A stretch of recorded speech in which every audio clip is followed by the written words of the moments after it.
Hello నమస్తే, నేను మీ లత from Kakinada. ఈరోజు టాపిక్ ఏంటంటే టెరీజియం గురించి మాట్లాడుకుందాం. టెరీజియం అంటే కంటి లోపల వచ్చే ఒక కండ, కొయ్యి కండ అంటారు. సో ఇది ఎలా వస్తుంది అంటే ఇక్కడ తెల్లగుడ్డు పైన ఒక పొర ఉంటుంది, కంజంక్టివా, అక్కడ స్టార్ట్ అయ్యి నల్లగుడ్డు పై వరకు పెరుగుతూ ఉంటుందన్నమాట.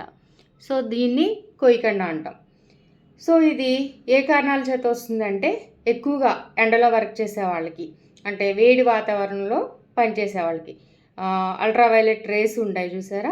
సో అవి కళ్ళలోకి డైరెక్ట్గా వెళ్ళటం వల్ల ఈ పొరలు అనేవి తయారవుతూ ఉంటుంది, కండ పెరుగుతూ ఉంటుంది.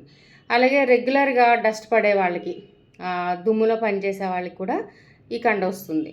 దీంతోపాటు ఫిషర్మ్యాన్స్ ఉంటారు కదా, వేటకి వెళ్ళే వాళ్ళలో కూడా ఈ కండ త్వరగా పెరుగుతుంది. దీంతోపాటు కారణం లేకుండా కూడా వస్తుంది.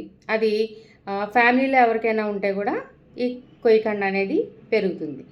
సో ఇది పెరగకుండా కొన్ని జాగ్రత్తలు తీసుకుంటే అది పెరగకముందే మనం ఆపొచ్చు అనమాట. ఒకవేళ పెరిగినా ఎక్కువ గ్రోత్ పెరగకుండా కూడా మధ్యలో ఆపొచ్చు. సో దీని గురించి మీకు డీటెయిల్డ్గా వీడియో చేసి పెట్టాను, అందులో చూడండి. Thank you.